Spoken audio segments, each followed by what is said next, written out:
어제 명태균 씨 법률 대리인인 남상권 변호사가 MBC 라디오와 인터뷰를 했습니다. 명태균 씨가 2021년 오세훈 시장과 4번 만났다라는 주장을 했고 그에 대해 오세훈 시장이 거짓말이다라고 맞대응을 하자 남 변호사는 중국집, 청국장집, 장어집 등 4차례 만났다라고 구체적으로 밝힌 것입니다.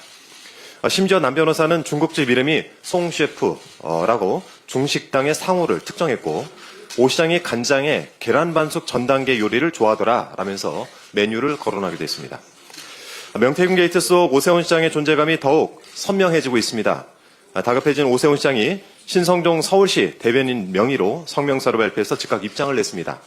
이 인터뷰가 제2의 생태탕이라고 주장을 하면서 가짜뉴스라고 일축을 하고 MBC가 오세훈 죽이기 방송을 하고 있다면서 공영방송인 MBC를 국민의 품으로 돌려드리기 위해 노력하겠다라는 엄포까지 놓았습니다.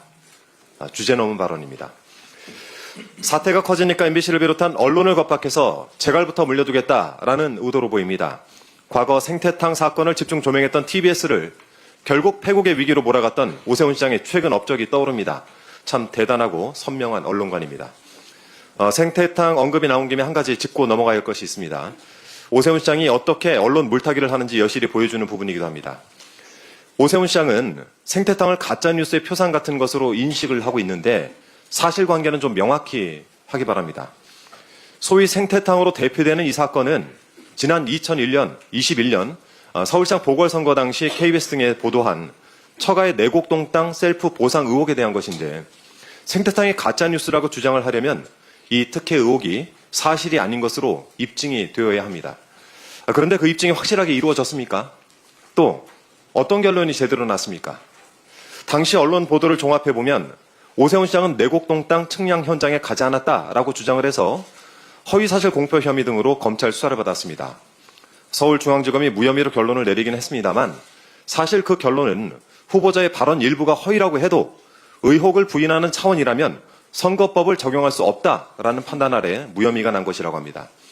이 사건 불기소 이후 통지서에 따르면 당시 경작인 등은 오세훈 후보를 측량 현장과 인근 식당에서 목격하였다라고 구체적이고 일관되게 진술을 하고 있다면서 KBS 뉴스 보도가 허위 사실에 해당한다고 단정하기 어렵다라고 명시했습니다.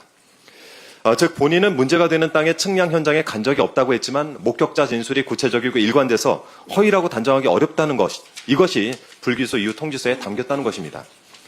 당시 어느 보도는 검찰은 오 시장 발언이 사실상 거짓임을 확인했다라고까지 언급을 하고 있습니다. 그렇다면 가짜뉴스는 어느 쪽에 더 가깝겠습니까? 흐릿해진 과거의 일을 가짜뉴스로 만들고 그것을 다시 언론을 겁박하는 데 써먹는 오 시장의 행태. 제가 아이들을 키워보니까요. 불리한 상황에서 잘못한 것은 숨기고 잘한 것만 이야기를 합니다. 그야말로 5세 훈이식 화법이 아닌가 싶습니다. 코끼리는 생각하지 말아라 라는 말을 들으면 코끼리만 생각이 납니다. 저도 제2의 생태탕을 언급한 언론 보도를 읽으면서 잊고 있었던 오 시장 처가의 내곡동 땅 특혜 의혹이 다시 떠올랐습니다. 이제는 송세프라는 식당 상호명만 들어도 계란 반숙만 들어도 명태균 씨가 떠오를 것 같습니다. 생태땅 3글자 뒤로 처가 땅 특혜 의혹을 숨겼듯이 계란 반숙 4글자 뒤로 명태균 게이트를 숨길 수 있을 것이라 착각하지 마십시오. 오 시장이 그토록 바라던 대로 빠르고 철저한 수사를 촉구합니다. 이상입니다. 여러분의 생각은 어떠신가요? 댓글로 남겨주세요. 지금까지 K트렌드 뉴스에서 소식을 알려드렸습니다. 시청해주셔서 감사합니다. 좋아요와 구독도 잊지 마세요. 감사합니다.